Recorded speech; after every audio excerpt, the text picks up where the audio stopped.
Pagi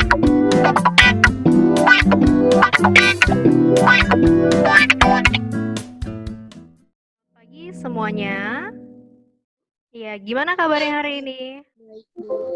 Ya, semoga kita semua dalam keadaan sehat dan baik-baik saja dalam saat pandemi seperti ini.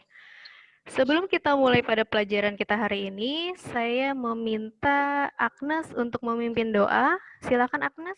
Mari kita bersatu dalam doa menurut kepercayaannya masing-masing. Doa dimulai. Selesai. Ya, baik, terima kasih Agnes. Sebelum saya masuk materi pada hari ini, semua sudah bergabung belum ya?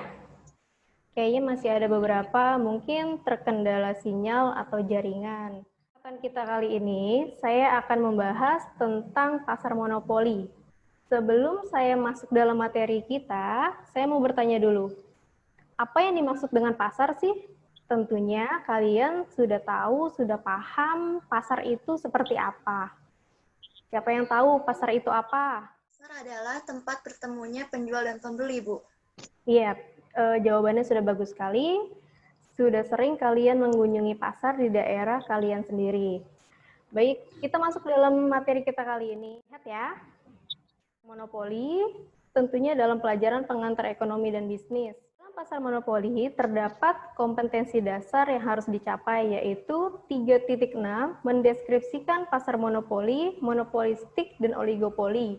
Yang kedua, 4.6 menentukan ciri-ciri pasar monopoli, monopolistik, dan oligopoli. Selain kompetensi dasar, terdapat juga tujuan pembelajaran yang diharapkan dari peserta didik. Ada 5 tujuannya. Yang pertama, setelah membaca modul pembelajaran, peserta didik dapat memahami pasar monopoli. Yang kedua, setelah membaca modul pembelajaran, peserta didik dapat mendeskripsikan pasar monopoli. Yang ketiga, setelah membaca modul pembelajaran, peserta didik dapat menganalisis kelebihan dan kelemahan pasar monopoli. Yang keempat, setelah membaca modul pembelajaran, peserta didik dapat menentukan ciri-ciri pasar monopoli. Dan yang terakhir, setelah membaca modul pembelajaran, peserta didik dapat memberikan contoh pasar monopoli dengan benar. Oke, kita masuk dalam materi kita. Pasar monopoli mempunyai arti tersendiri, yaitu suatu bentuk pasar di mana dalam sebuah industri hanya terdapat sebuah perusahaan dan produk yang dihasilkan tidak memiliki pengganti yang sempurna. Jadi hanya ada satu produk di Indonesia. Oke, selanjutnya, pasar monopoli mempunyai ciri-ciri, yaitu ada 5 cirinya. 1, memiliki satu jenis penjual. 2, jenis barang yang diproduksi tidak ada barang penggantinya yang mirip. Yang ketiga, perusahaan lainnya akan sulit memasuki pasar. Yang keempat, penjual menentukan sendiri harganya. Dan yang terakhir, pangsa pasar produk sangat besar atau banyak pembeli. Selain itu, terdapat juga kelebihan dari pasar monopoli, yaitu perusahaan mampu melakukan penelitian dan pengembangan produk untuk meningkatkan jenis dan mutu produk karena perusahaan mendapatkan laba yang tinggi. Yang kedua, dapat dengan mudah mengendalikan kepentingan banyak orang apabila monopoli dilakukan oleh negara. Yang ketiga, meningkatkan inovasi-inovasi apabila monopoli terbentuk karena merupakan pemberian hak cipta dan hak paten. Yang terakhir, meningkatkan daya saing karena adanya kemampuan untuk efisiensi. Jadi, pemberian hak paten dan hak cipta itu dari pemerintah kepada produk atau perusahaan yang mengeluarkan produk tersebut. Oke, terus selain kelebihan, terdapat juga kelemahan pasar monopoli, yaitu pasar monopoli dapat menimbulkan akibat buruk terhadap distribusi pendapatan. Harga produk ditetapkan dengan tidak memperhatikan kemampuan atau daya beli masyarakat atau pembeli. Yang ketiga, jumlah produk di pasar tergantung pada produsen di pasar. Jumlah produk yang tersedia sering terganggu oleh permainan produsen. Dan yang terakhir, produsen atau perusahaan lain sulit untuk memasuki pasar. Nah, ini ada contoh pasar monopoli. Contohnya yang pertama ada perusahaan listrik negara atau yang sering kita sebut PLN. Jadi di Indonesia atau di negara kita ini perusahaan listrik hanya ada satu, perusahaan listrik negara.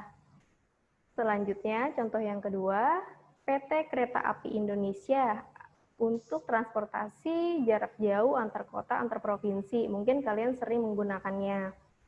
Dari contoh ini, kita bisa melihat nanti di situ ada kelebihan dan ada kekurangan dari produk tersebut. Pasar monopoli dalam kehidupan sehari-hari mempunyai arti dan manfaat yang sangat penting untuk semua masyarakat dan semua kalangan, karena jenis barang atau produk yang dihasilkan oleh pasar monopoli tersebut tidak ada penggantinya. Maka dari itu, permintaan masyarakat akan produk yang dihasilkan meningkatkan dan pangsa pasarnya pun banyak dikarenakan hanya ada satu penjual.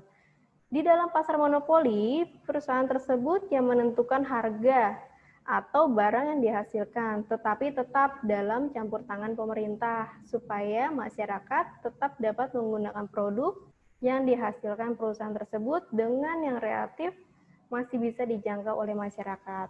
Oke, itu mungkin materi yang akan kita bahas pada hari ini tentang pasar monopoli. Mungkin sebelum kita lanjut ke latihan, ada yang mau bertanya? Terjadinya pasar monopoli. Oke, Devlin ya. Ya, pertanyaannya bagus sekali ya, jadi saya langsung jawab saja. Penyebab terjadinya pasar monopoli itu ada beberapa faktor, contohnya penguasaan bahan mentah, penguasaan teknik produksi tertentu, penguasaan hak istimewa dari pemerintah seperti hak paten sama hak cipta, dan yang terakhir mempunyai modal yang sangat besar. Jadi tidak semua perusahaan bisa masuk dalam pasar monopoli ini. Siapa yang mau memberikan kesimpulan?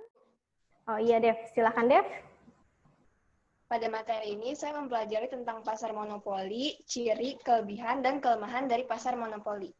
Ya, materi ini nanti bisa kalian lihat dalam Google Classroom.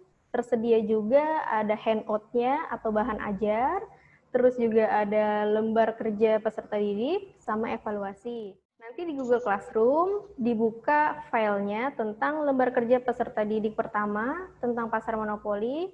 Di dalam LKPD ini, bentar saya buka. Ya, ini tugasnya untuk hari ini yang kalian akan kerjakan. Di situ terdapat juga petunjuk penggunaan atau pengisian LKPD, nanti bisa dibaca. Nah, ini tugasnya. Yang pertama, amati dan pahami gambar di bawah ini. Jadi, saya masukkan di sini ada 3 gambar. Yang pertama, ada PT Pertamina, kedua PT PLN, yang ketiga PT Kereta Api Indonesia.